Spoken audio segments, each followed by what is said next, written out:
English and playing with words here. But today we have what we call the saber-tooth tiger.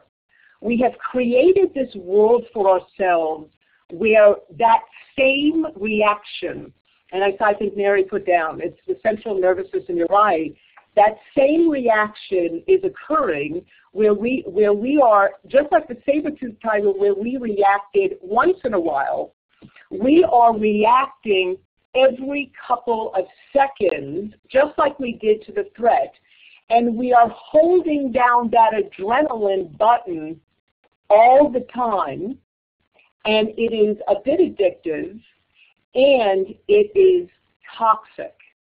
It is toxic.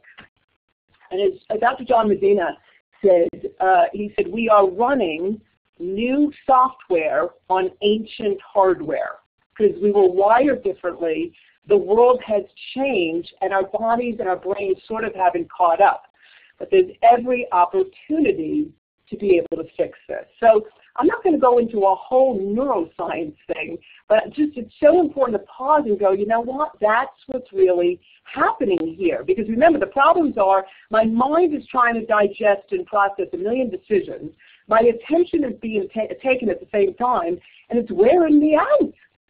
So I want to point out here, if you just take a look at the brain and just, again, really simple stuff, the primitive part of our brain is really what keeps us going on the right-hand side there.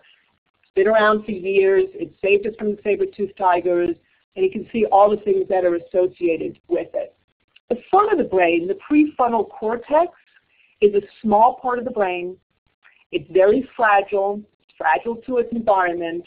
It can really, for those of you the multitaskers out there, I'm sorry to tell you that the prefrontal cortex can really only do one thing really well at a time, and it's responsible for all the things that you see on this list. What happens is, with all the knowledge work that we need to be doing, we keep going back to all the stuff in the reactive part of our brains.